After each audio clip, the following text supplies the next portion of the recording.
Welcome to Connected. I'm your host, Haley Trimboli, and whether you are PhD curious or you are currently navigating your PhD program or you're wondering what your fellow graduates are up to, this podcast is your go-to for inspiring stories, actionable insights, and meaningful connections within the PhD community. All right. Today we have a fascinating guest on the show, Daniella Bove-LaMonica, a global security expert with over 15 years of experience in crisis management, business continuity, and corporate resilience. She is currently the director of crisis management and head of global emergency response at MetLife, where she ensures business continuity and oversees emergency preparedness across more than 60 countries.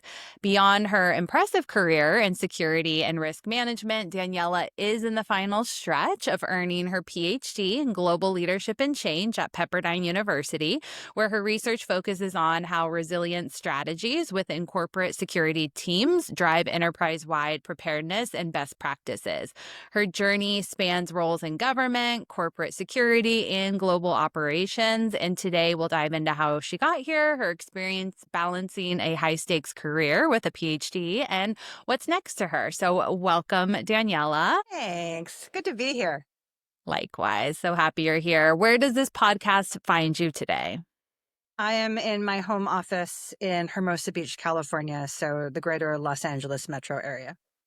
Such a beautiful location. It is. All right. Well, let's just dive right into it. So your career in security and crisis management is incredibly impressive. What first drew you to this field? I couldn't get a job. This is not an illustrious answer. I had been living overseas and I came back and got recruited through a backdoor program. I had gotten a fellowship in undergrad through the National Security Council to go to Argentina. And that put me into a database of people who didn't need language adoption for deployment for government.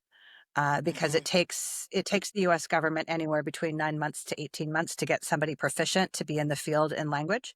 So I went on this short list that I didn't actually know existed at the time. And I had come back from being overseas for a different fellowship and was contacted by the State Department about this position in Mexico. And this is not a euphemism for the CIA. This is not a backdoor recruitment. Sometimes people say, oh, I was recruited. This is not. It was a straight up, it's a program I don't think exists anymore. It was trying to get people out into the field quicker who didn't need language support. So from start to finish, I think I'm the only person who'd ever applied for the State Department and been interviewed in my pajamas on the phone. A bunch of things I was 22. I didn't even realize how unique all of these things were in terms of someone's experience with the State Department. That shows the hubris of youth, right? I came in, I had this phone panel interview. They offered me the job, and I went into the background checks and all of that to get it classified clearance and all of that, and that just kicked it off. I mean, it kind of was seamless. Was it sorry. No. Was it like so it, it's kind of by chance, but like, what was it that also made you say like, yes, okay, I'll do this. Like, sounds interesting enough. Again, it just sounds so arrogant when I look back on it. Yeah. They were paying me to go live overseas. I mean, that was it. Yeah. I didn't have really any sort of understanding of what the work was. Yeah. I was going to get a diplomatic passport. That sounded super cool. Yeah. They were going to pay for housing. They were going to pay me, whatever it was, $45,000 or something. It was just this, I was 22. It was just this mind-blowing opportunity that I was going to get to go overseas and serve the U.S. government and be part of this community and do all of this. And I didn't even overthink it. I just said yes. And it's really influenced like where you are now. Well, the day I was supposed to start, this dates myself a little bit, but the day I was supposed to start training was 9/11. So I was supposed to fly to DC to start my whole onboarding and consular education on 9/11. So that got postponed a week. When I landed in DC the following week, the Pentagon was still on fire, which was kind of very sobering. And so then my first 4 years in government were really through the whole creation, the 9/11 investigation, I don't know what you even call it, the dissolution of INS, the creation of Homeland Security, that whole unraveling of the plots of Al Qaeda and understanding that landscape, like that entire world shift happened when I was first in government. It was a pretty dynamic and somewhat scary time, actually. Yeah, I feel like we're going to come back to this when we start talking about like your research focus and stuff as well, because I know you, so I know that this has informed kind of what you're studying and where you've landed. But so you've worked across various sectors from government and corporate security. So and this is before thinking about, going Yes. back to academia and being in the PhD. So how did these experiences shape your decision to pursue a PhD? I suppose, well, first, if we walk back, my entire life, I've spent time surrounded by this tribe of pretty powerful women with advanced degrees. My mom and a lot of her closest friends all have advanced degrees. So there was never any expectation that I did that, but it was always kind of on the table. Like, oh, you can go and get a doctorate in X, Y, and Z. My struggle always for the longest time was I liked the idea of getting a PhD, but I didn't know what I would want to commit a year or more of my life to actually researching, because it seemed like it was that, I'm a Latin Americanist as much as I am a security person. So for a while I thought, well, I could research Hugo Chavez because I find him fascinating, but I'm not sure what I would do with that. I'm not sure that anyone would actually read that. And frankly, that's still a lot of time to spend on one individual. So it wasn't until really, I think, there were a series of questions and challenges I was finding in my own work once I joined the corporate sector. And some of those were very much on the table when I was still in government. The idea of these silos, the idea of lack of cooperation. If you look at the 9/11 report and how all of these different checks and balances failed, a lot of it comes down to just fiefdoms between the agencies. That was apparent in government. And then I moved to the private sector, and I just assumed for a long time that it was me.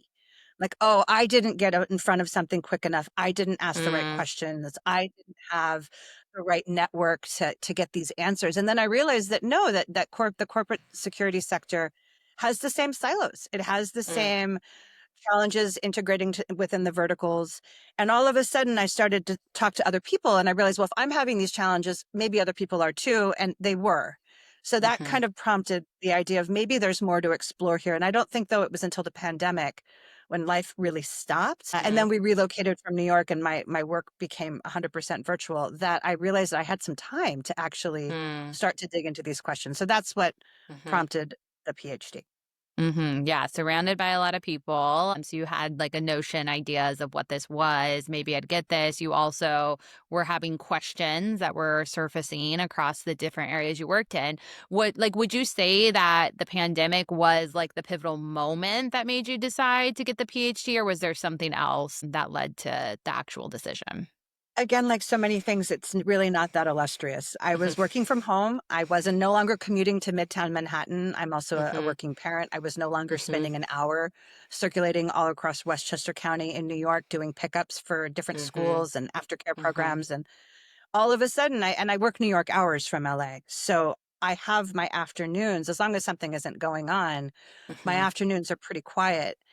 And I looked at the dog someday, it was somewhere March 2021, I don't know, and I went, is this it? And unless I switch jobs to something that's local where I'm actually going into the office again, like, is it just me? Everyone else was out and about, the kind of pandemic chaos had subsided a little bit, and everyone seemed to be moving on, and I was just sitting around working, and that was kind of it. And a couple of conversations I had with people who were saying, oh, well, some of them are Pepperdine graduates who I happen to know professionally, but other people who I just know socially, and said, oh, well, I'm going to put off my doctorate because of this, or, oh, I'm going to jumpstart my doctorate because of this. And I went, "Oh," and I found myself feeling really jealous.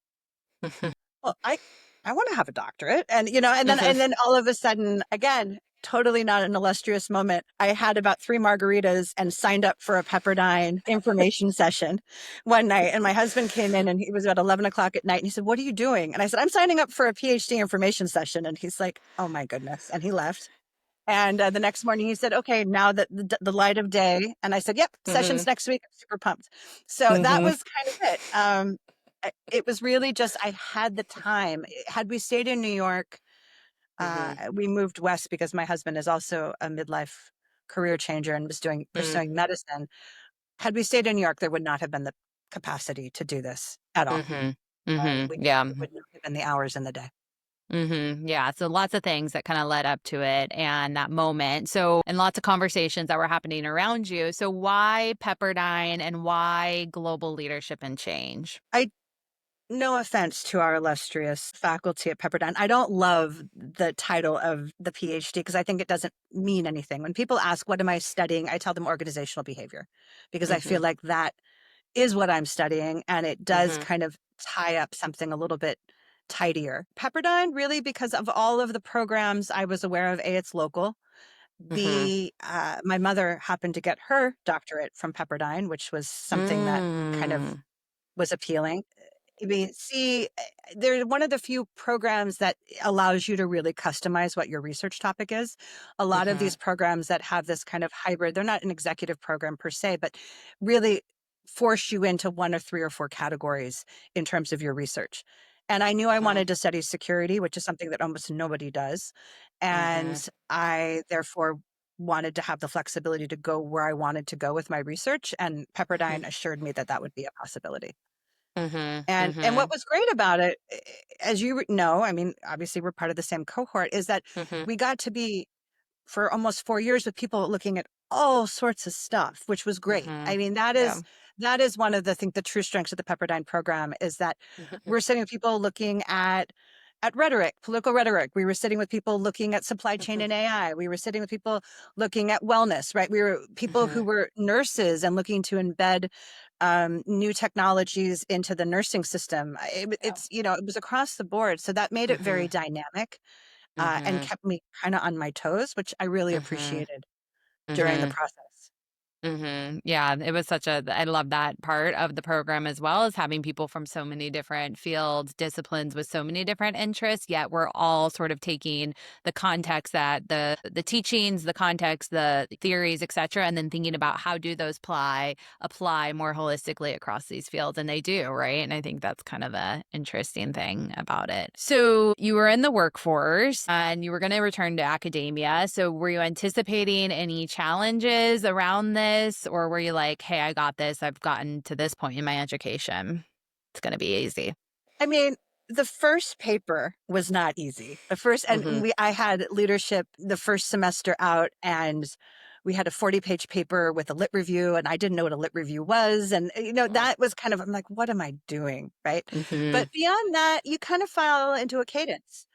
I Mhm. think, again, I don't know how people who are local who have to commute were doing this, right? People, because those classes are at 5 or 6 o'clock at night. People were, racing home from their jobs or staying late in their offices to do that. I didn't, I had the flexibility not to do that. So when I was in class, I could just be in class. I could Mhm. hire a babysitter.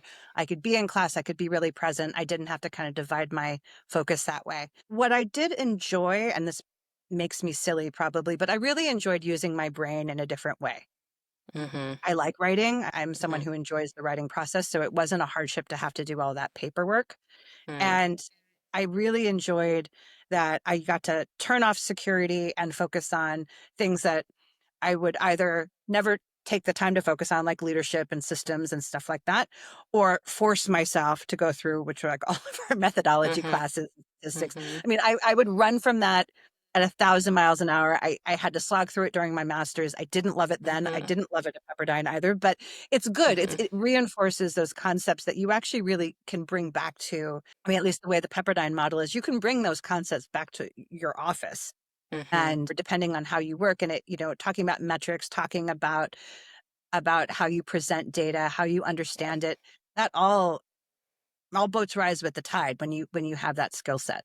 Yeah, absolutely. And I'm sure your employer is appreciative of that. And that's sort of like my question is next question is like, I think having support systems are crucial to making that decision to go into a PhD program. And it's not a solo journey. Like you're going through it, but it's going to alter, the other places that you're committed to, your family, in your job as well. And so for people who have that in their lives, they have a family or they have this career that they're already in. Did you have to do any convincing? Were these two to sort of, or family in general, like support systems? Were those like, yeah, let's go, we're ready? Or like, or how did you have to kind of pitch yourself to your job or pitch yourself to your family to kind of get the support as you trudged into this or jumped into this new endeavor? So from work, it was always a bit of a question. I get it. MetLife is supportive of the process, but there were questions Mm-hmm. like my big boss at the time said, well, I don't have a PhD. Why do you need a Mm, PhD? And I said, well, but here's what I'm looking at. I think this is really important. I think it's going to build back. I think it's going to showcase what we do, and it's going to live, the research. If I can really get the data collection that I want, I think it's going to give some real teeth to what we're actually building currently in my company. So that's a good story to tell. mm-hmm. So that my colleagues and my leadership have always been very, very supportive. On the personal side, as I mentioned, I have a husband who decided in the middle of his career in government to leave it all behind and go to medical school. So he really Mm-hmm. couldn't say very much about me Mm-hmm. deciding to take on a PhD. So, I think the first thing he did was Google graduation dates to realize that he would be a doctor a year before I would. So there was that, which is a Mm-hmm. cute yet obnoxious. And I remember when my mom went back for her doctorate after I was in middle school when she graduated, or Mm-hmm. late elementary school. And I was really proud of my mom. I think it Mm-hmm. sets a good example for, there's many ways to parent. There's many ways to be a mom, and every way is, I think, valuable. Mm-hmm. But I do think showing this, and to our kids, both of us, my husband and I, we're lifelong learners, right? So I think that value of education, that value of growing and having that curiosity for the world is not a bad Mm-hmm. story to share with your Mm-hmm. kids. Mm-hmm. But Yeah, yeah, yeah. is it, is everyone looking forward to, I mean, I think my husband's really looking forward to this being done. I think my children are dreading it because all of a sudden I'm going to have a lot of time to pick up things like, let's look at your closet, or wow, we really haven't spent any time focusing on our vocabulary and spelling of late. There's that sort of stuff that's going to change. And I don't think Mm-hmm. they're quite ready for it. Yeah. Wow. I love that you experienced this sort of like what your kids might be experiencing when you were growing up with your mom. And now you've like sort of recreated something similar for your kids. And I think something that comes up again and again in these interviews is like you have to love learning, and like that value of loving learning, it has to be like it just feels like a fundamental to be going into a PhD program. So it's nice that it seems like you and your husband are both valuing that, obviously, as you're jumping back into programs.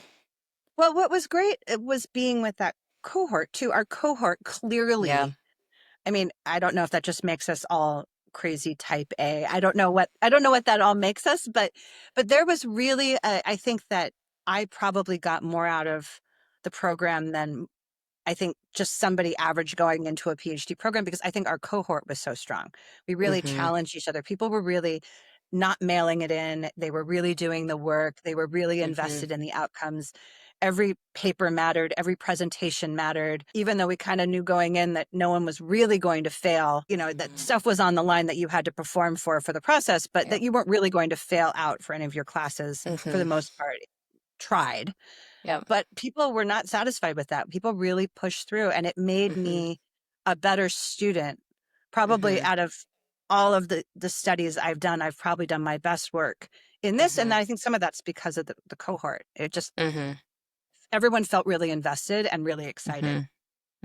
Yeah, yeah. The connection of a cohort, it can be very powerful. So I definitely, and a few folks have spoke about this so far, and I think that it's like something to consider when going into the program that you're choosing. Does it have a cohort model? Does it not have a cohort model? What the pros and cons might be of that? And if you're looking for a support system for a diverse experience across folks that you're going to be learning with, then maybe the cohort model might be an option that you hone in on. So, can you shed a little light, like, if we kind of like think about the application process as well, sort of pre-PhD still, like, can you shed a little light on like what was the actual application process? What did that look like for you? What helped you be successful in actually like sitting down, applying, and just shine a little light on that? For my focus for the application was Pepperdine offers some stipends. They offer some merit stipends. They offer some leadership stipends. So I was really looking to try to have a very competitive application because I wanted to gain some money.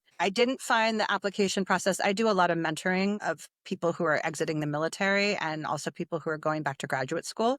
So I did not find, having just sat with my most recent mentee who was applying for joint MBA, MPA programs at Harvard, Yale, Stanford, like all these places, I did not find it to be that level of, of complexity and challenge. You had to write some essays. Like I said, I like to write, so not so hard. Pulling all the transcripts from a million years ago was fun. It was something that I never thought I was ever going to be doing again. So dusting off that and getting my transcripts together.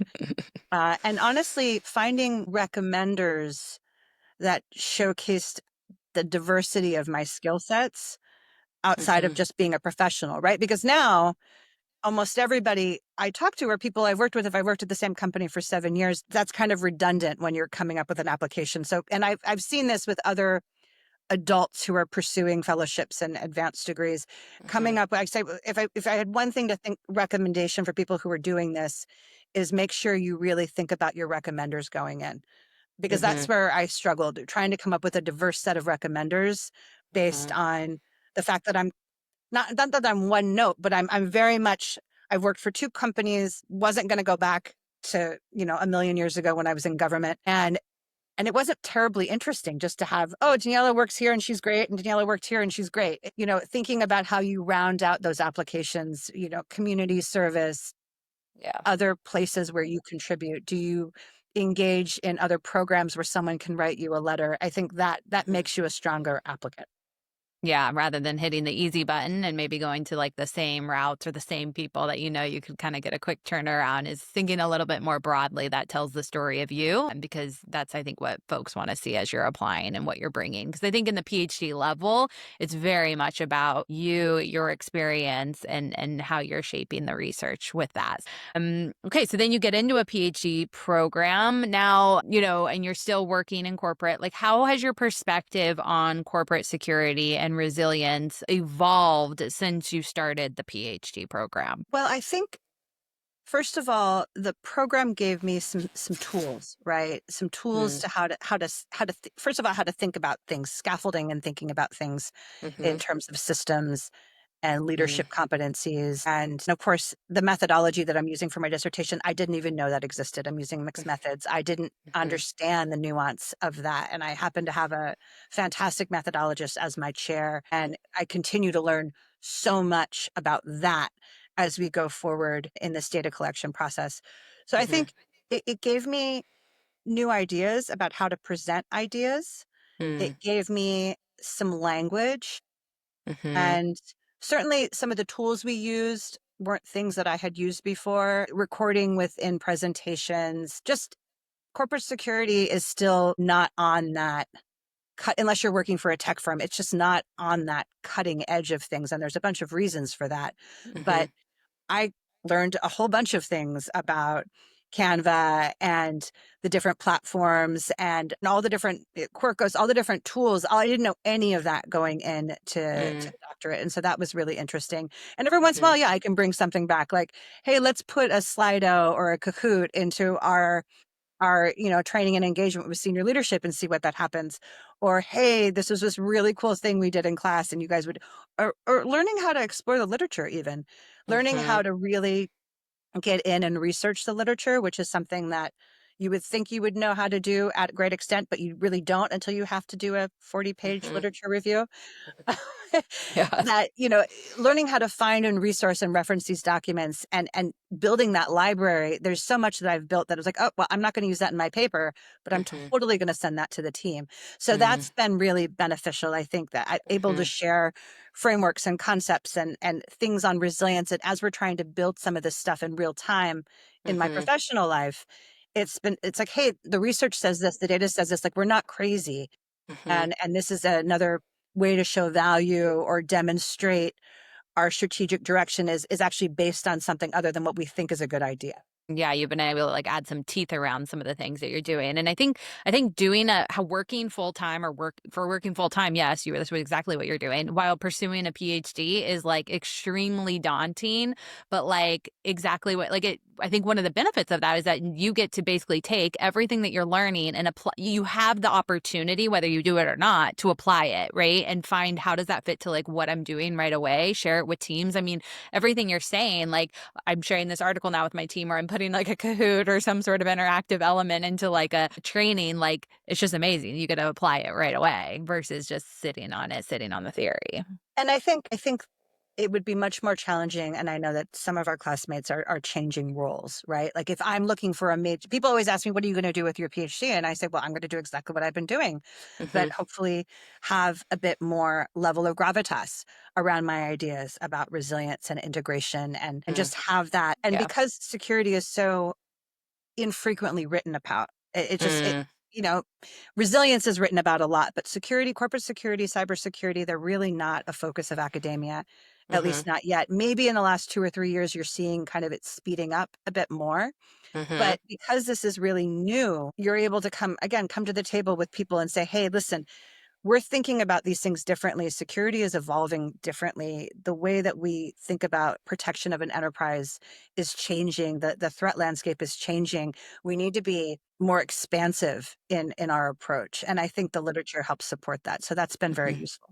Yeah, that's amazing. And I want to go back to like what you said is that corporate security is not studied as much in academia. Like, so, and you're studying it. So how did you approach that? Were you thinking like, this is just a great opportunity overall, which it is, but then also on the other end of that is like, well, there's not enough literature or there's not enough pieces. So like, how did you approach this? Like, what would you, because I think other people might be in your shoes where they want to study something that might not be as well as robust as another topic? Like, was it that you had to bring in other topics? Like, how did you approach that? So it's focused on corporate security and resilience, Yeah. organizational resilience. Resilience is big. I mean, every other article, I mean, it's big and it's inconclusive, but it's big. There's a lot of content out there on resilience from pretty much any lens you want to create it.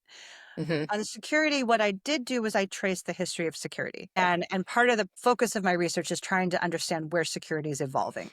So I didn't need too much on current state because I think it's constantly changing.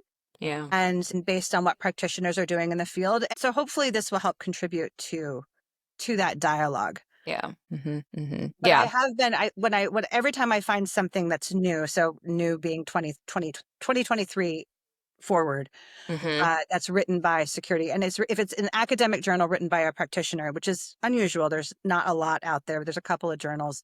I always reach out to those authors on LinkedIn. So that's, I think, one of the things, and that started a whole bunch of conversations Oh, yeah. that have been really valuable. And as I was going through and designing my survey, it was also really helpful to do some content validation with those folks because they're the few out there that are writing about this stuff. Yeah. And it's been great to pick their brain, to talk about the direction of my research, to think about how I can explore different topics. People have given me really interesting feedback. So that's been, if someone were going into a field where there's not a lot, that's what I would suggest. Go to the most recent literature, try to draw whatever kind of elastic or thin conclusions you can based on what's out there, and then contact those people that are actually doing the work. Yeah, that's amazing. And I think that's like somebody had said if they could go back, they would do that more. And they were like, at the time, I was so intimidated. Like, I thought these people were kind of like so beyond me and they wouldn't give me the time of day. Like, have you felt like you've gotten the time of day? Like, you've opened up conversations? It sounds like it.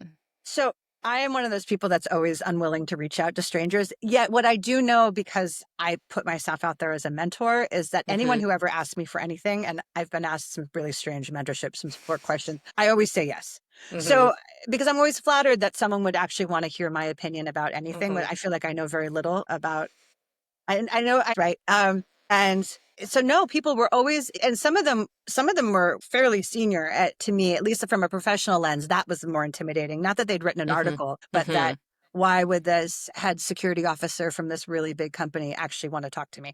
But everyone was really, really gracious about it. I think LinkedIn does facilitate it. I do think you have to be respectful of people's time and your approach. Yeah. That you can easily burn bridges if you don't do it correctly. But Yeah. no, I think everyone was really, I'm very, very grateful to everyone who has provided support, feedback, given me 10 minutes just to blather on about my ideas and to tell me what they think. Yeah. So this might sound like you probably have it locked in and you're like, but like, how do you approach those folks? Like, is it that, like, this might sound so basic, but like, can you, like, how would you Sure. approach those people? Like, Hi, how do you make, so-and-so. I'm working on my PhD. I'm in the middle of my lit review, and I came across your fantastic article, and I love to connect. And, if you could spare 10 minutes at some point in the next couple of weeks to let me ask you a couple questions or let me share my concepts and my ideas, I'd really appreciate it. And everyone has said yes. Start with a PhD student. I feel like folks like drilled that into our head in the program, like, say you're a PhD student, like people will know that you're kind of seeking knowledge and trying to make it, an impact or something. So And yeah. I also have that I'm a PhD student on my LinkedIn, right? I have since day one, I've had, a PhD at GCEP on I have my expected graduation. I have the focus of my research. That is front and center. Yeah. In fact, how I ended up at this organizational resilience conference this week was someone found that part of my work, because that's not front and center about what I do in security. Someone found that part of my work on my LinkedIn profile and invited me to come to this conference based on our conversation about themes of what I was looking at in my research. Interesting. Wow. Very cool. Very cool. LinkedIn is a key platform, I think, for that. So I think so. yeah. So, okay. So your dissertation is examining resilient strategies in corporate security teams. You're in the midst of it. So can you share a little bit on like, what was the process like for you to land on the specific topic? Like, because did you know coming into the PhD program, like this is sort of where I was going? Did it evolve over time? And then, so how did you land there? And then you're in the middle of it. Like, what are some of the takeaways maybe from where you are, or surprising like findings that you found as in your writing thus far? So I knew I wanted security going in. Something about security, something about the evolution of security, something based on what I had lived and experienced and the challenges that I have noticed in terms of silos.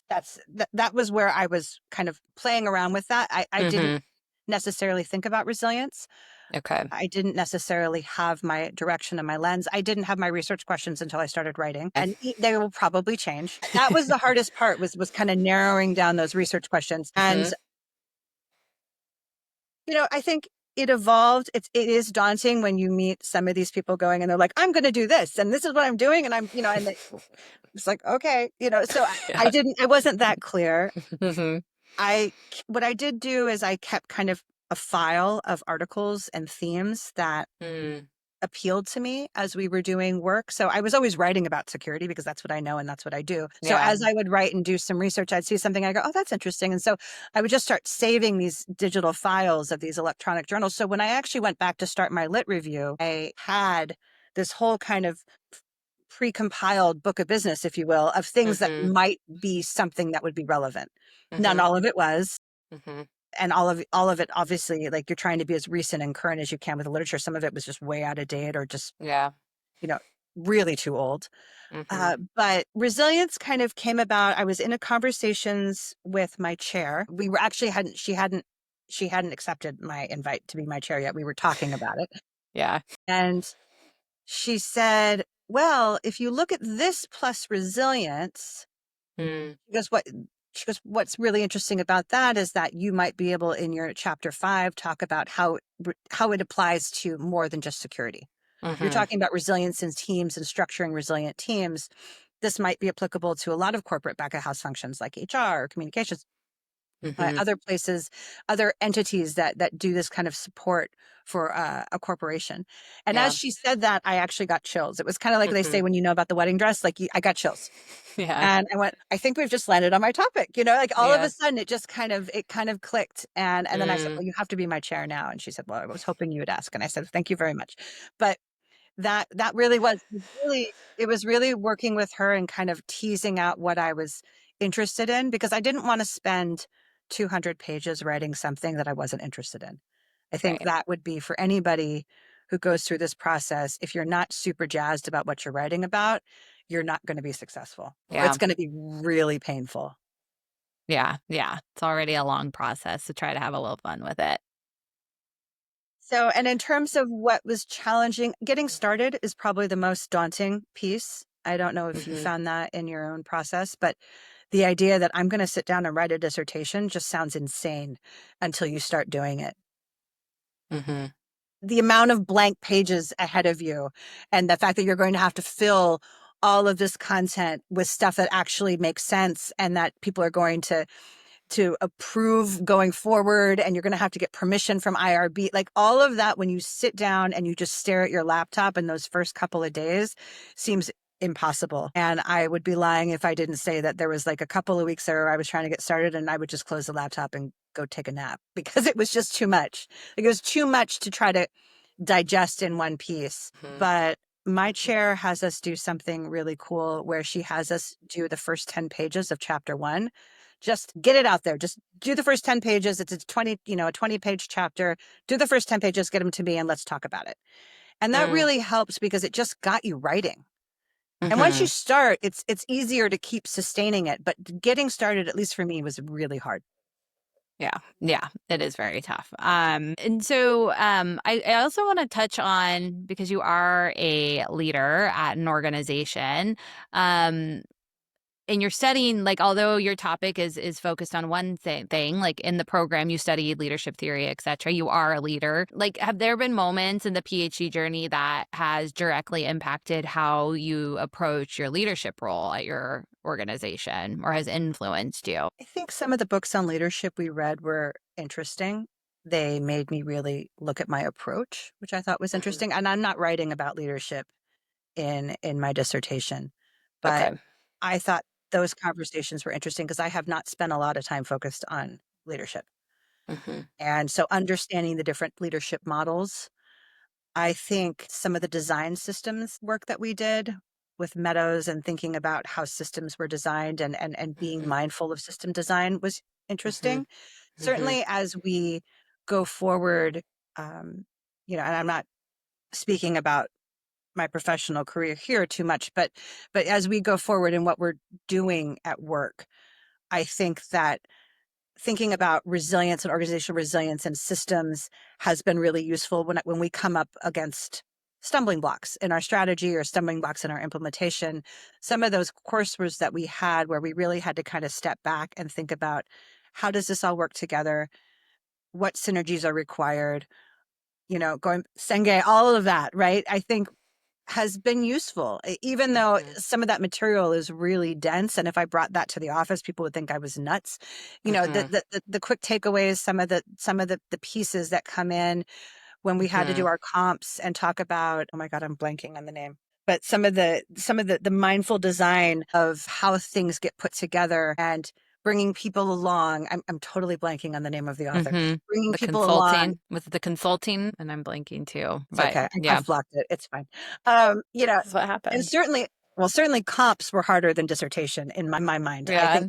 think dissertation's longer and more involved, but comps, having to come up with that paper, Quick. incorporating all of that coursework without really a larger framework, it was all entirely you. I thought that was really one of the hardest things I've done academically, actually. But I used one of these frameworks that I now cannot remember in my comp paper. And I brought it back to the office. I'm like, no, we need to get everyone on the same page and we need to do this. And it sounds so obvious, but it's actually a very, very trusted theoretical model. What was everyone's response? Well, I didn't cite it as a research model because people wouldn't listen to me if I did. Yeah. But yeah, everyone was like, oh, that's smart. Yeah, that makes Yeah, sense. I mean, see. some of this, if you can distill it down into a common sense perspective, if you come and say, well, the literature says this, or the research says this, or my doctorate says this, no one wants to hear you. But if you can distill it as common sense and it's adding value to the conversation, I think people will listen. Yeah. So can you speak to this? Because I also work in corporate, and academia is very lengthy in how they get their ideas across. And corporate tends to be sort of on the other end of that spectrum on how we need to move and get ideas across. Like, how do you balance those worlds? Like, how do you think about it? I mean, you sort of already shared a little bit of how you share from academia to corporate, but any other thoughts in that sort of polarized world? I used to write for the military. So anything corporate, slash it in half. So corporate feels lengthy, for me, from back with my days at the DoD. So yeah, we'd have to have an entire concept down to 3 bullets. Wow. For the journals. So And now you're writing a dissertation. now I'm writing so a you've done it dissertation. all. I think, yeah, you can't bring a lot of the academic jargon to the corporate workplace. Nobody, it's not that people don't appreciate it, but people don't have time. Mm-hmm. If you're out for beers with your colleagues and you want to talk about this cool framework you saw and geek out on that way, it's one way if you have that Mm-hmm. sort of relationship with your colleagues. But right, for senior leadership and everything else, they want quite the slide work that we had to do for the doctorate, getting these.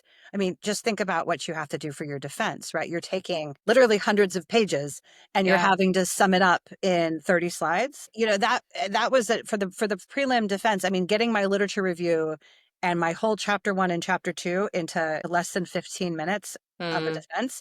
I mean, that's shorter than the military, really, if you think about it. I mean, and it was hard, Ratio wise. Yeah. really hard Mm-hmm. to do for the defense. Mm-hmm. Yeah. So you had some good practice there. And it's those same sort of approaches of taking out the jargon and getting to the point. So yeah, I mean, you still have to do it in academia too. It's not isolated. And so what I was going to ask you was about I'm totally blanking on a moment, but I was going to ask you anyways. So okay.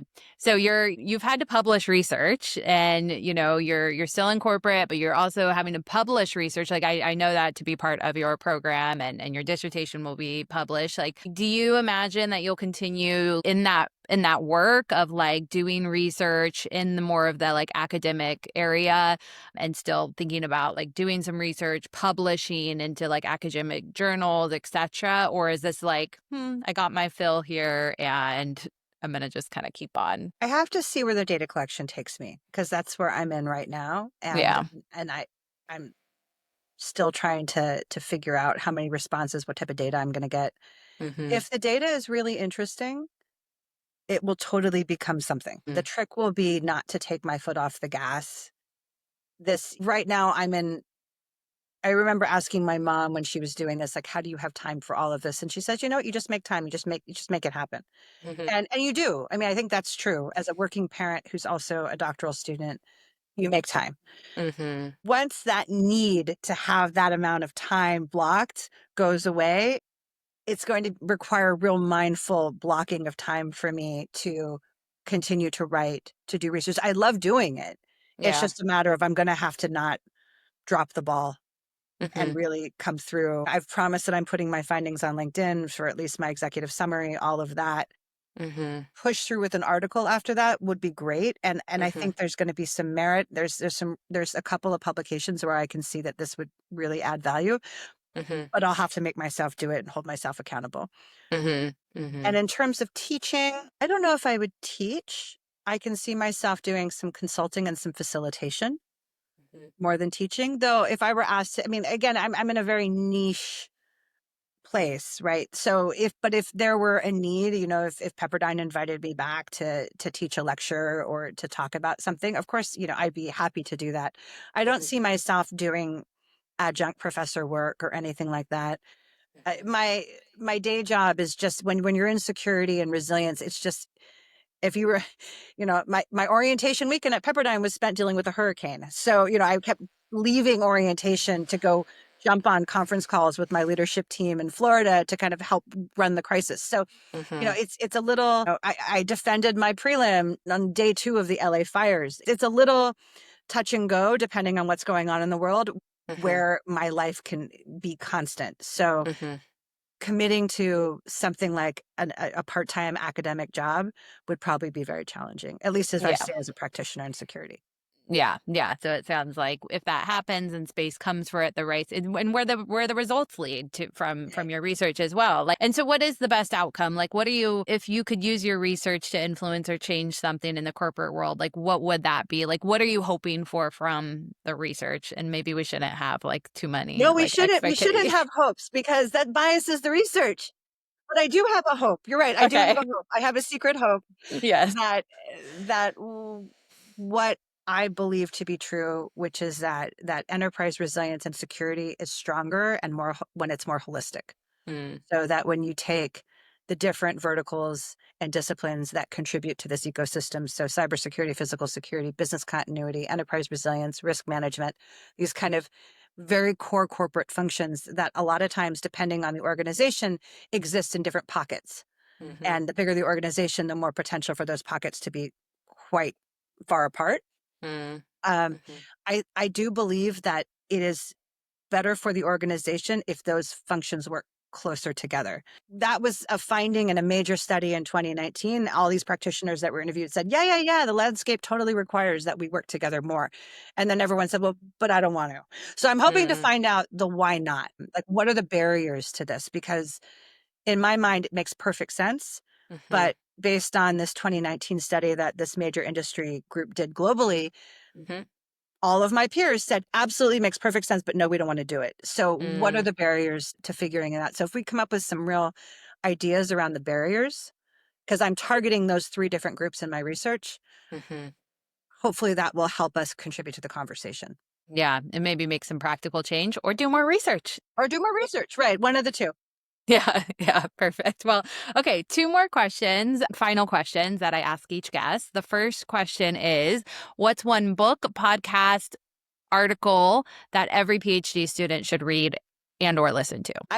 I did do my homework. I went and I got it. The Mendenhall Global Leadership book, which I think we had for the global summer trip section. Mm. But there's lots of these leadership books. Mhm. And I know North House is one of the fundamentals that really breaks down in a very clear and easily accessible way the leadership styles, the good, the bad, how they work together, how they don't. That Mhm. one I would say is a good one to read, particularly Mhm. if you're a generalist. But I Mhm. thought this global leadership book really took those concepts to the next level and brought in a lot of practical applications. So if you are in a role or in a career where you're intersecting with the world, right? Mhm. Even if you're not, that I think Yeah. there's some real interesting case studies and concepts that amplify the leadership basics that the North House books talks about. So Global Mhm. Leadership Research, Practice and Development, edited by Mendenhall. Perfect. I will link to that one in the show notes. And if you could give your younger self one piece of advice before starting your PhD, what would it be? Really have your file management system in your computer crystal clear because Mm. I didn't. I still, it's a mess. It's still like Mhm. I changed laptops ahead of writing dissertation. I have 2 Mm. different OneDrives, I think, for Pepperdine in there. My research is split between like 3 different folders. I Mm. would say just really clear the decks and understand where you're going to put all this content electronically because there's a lot. There's a lot. Mhm. Yeah. Yeah. Get your systems in place. Like any like specific systems or tools that like are valuable for you now, or just like whatever you're doing that works, keep it going. Well, I'm worried about how I'm going to unwind all of this Mm. when we're done because it's not clean Mhm. electronically in my computer. So I'm thinking about like having when I finally leave the Pepperdine system and I no longer store all like where am I Mm. putting all of this, the papers, the content, the articles. Like I don't have that figured out, Yeah. and I know that once I finish writing, at least for some portion of time, I'm not going to want to talk about it or think about it. But I need to make Yep. sure that I have that. I don't want that work to be lost, Yep. right? So it's kind of having. It seems as a digital migrant, not a digital native, I think it seems like for some people this is crystal clear, but for someone like Mhm. me who's going back to school and there's so much more power within computer systems now, Yeah. having that kind of clean and clear and organized Yeah. would have been helpful going in, and it would definitely be helpful as I'm getting closer to exiting. And it's just a Mhm. mess. It's like my Yeah. son's closet. It's just a mess. I love that you are so practical, Daniela. I really appreciate that because this is like such a key one that probably like I don't know who else would bring this up, but it's just like make sure your computers is organized because it truly is like the base, like it's a backbone for your stuff. Backbone So because it's everything is in there, right? All of Yeah. your group projects, all of your yeah, content. And if you're smart about this, even though at Pepperdine we're Mhm. not allowed to build a lot of like reuse a bunch of the papers and things, if you're Yeah. smart about it, you're really using your classwork and your research from day one to start Mhm. building that or start scaffolding your ideas around your research, right? So if you're Mhm. really mindful in how you organize and how you go forward with your content, once you get faced with the blank screen of death and having to sit Mhm. down and think about your dissertation, you Yeah. can actually go back and really go like, oh wait, no, I have an idea folder, or I have a Right. notes folder, or I have research that I thought was interesting, and I do have all those things. They're hard to find. yeah, yeah. So think about it now. So, Daniella, thank you so much for being on here. This was a great conversation. Thank you for sharing your journey, the work that you're doing now. I'm sure a lot of listeners will really resonate with your practical tips, your story, etc. So, before we wrap up, where can people connect with you and or follow your work? LinkedIn. LinkedIn is the best one. Perfect. And I know you're going to post there. So Yes, I will post there and link to your LinkedIn in the notes as well. So thank you so much again for being here. thank you so much. This was a pleasure. Thanks for taking the time to talk to me. All right, I'm going to stop recording. What an amazing conversation with Daniella. It was so great hearing what led her to begin a PhD in the first place while being in a very senior position in a corporate industry, and sort of how she balances that with her PhD and how she's able to really apply value to her current role with what she is studying in her PhD. I also really appreciate how practical Daniella is and being able to note things like thinking about your organizational systems that you have in place before you get started. Like, these things are very important. So would love to hear what resonated with you the most. I'd love to hear your thoughts. So drop me a message or a comment. Thanks for tuning in to Connected today. You can find all of the links in the show notes. And if you enjoyed this episode, don't forget to subscribe, leave a review, and share it with someone in your PhD community. And be sure to follow along on LinkedIn, Instagram, and YouTube for more conversations just like this. So I hope I see you next time, and let's stay connected.